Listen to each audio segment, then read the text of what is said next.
കുട്ടിക്ക് എക്സാം ആവാനായില്ലേ? ഏത് നേരം കളി തന്നെയാ. ഒരച്ചാച്ചനും അമ്മമ്മയും നിങ്ങൾ രണ്ടാളെ ഇവനെ ചീത്തയാക്കുന്നു. മതിയൊക്കെ വന്നാട്ടെ ഇങ്ങോട്ട്. ആ മതി, കളി ഉള്ളതെല്ലാം മതി. വന്ന്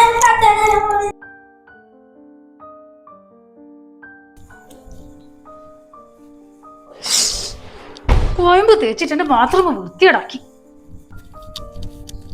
അതെ, രണ്ടാളോടും കൂടി ഒരു കാര്യം പറയാം. ഈ കോയമ്പ് തേച്ചിട്ടുള്ള കൂടി എന്റെ ബാത്റൂമിൽ പറ്റൂല. വേണമെങ്കിൽ പുറത്തെങ്ങാൻ പോയിട്ട് കുളിക്കണം. കേട്ടിനല്ല ഏട്ടാ?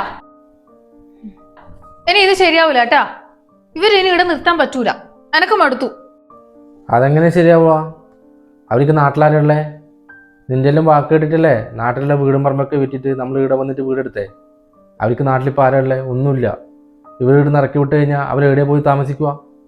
അതൊന്നും നടക്കുന്ന കാര്യമൊന്നുമല്ല. അതൊന്നും പറഞ്ഞാൽ പറ്റൂല. ഞാൻ ഇവിടെ നിൽക്കണമെങ്കിൽ അവരിവിടെ ഉണ്ടാവാൻ പാടില്ല.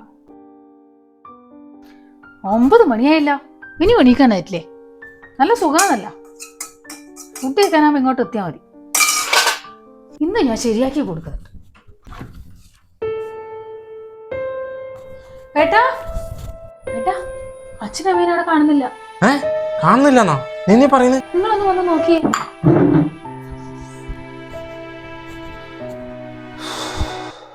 എവിടെയാണ് പോയവര്? എനിക്കറിയില്ല. ഇനിയിപ്പോ എന്താ ചെയ്യാ? എൻ്റെ അമ്മോ.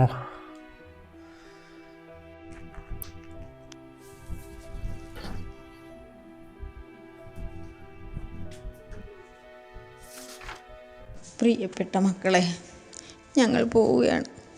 ഞങ്ങളെ അന്വേഷിച്ചു വരണ്ട. നിങ്ങളുടെ ജീവിതത്തിൽ ഒരു ശല്യമായി ഇനി ഞങ്ങൾ വേണ്ട. കൊച്ചുമോനെ ഓർക്കുമ്പോഴാണ് ഒരു സങ്കടം. സാരമില്ല, നിങ്ങൾ നന്നായി ജീവിക്കണം. ഇനി ഒരു തിരിച്ചു വരവില്ല. സ്നേഹത്തോടെ അച്ഛൻ, അമ്മ.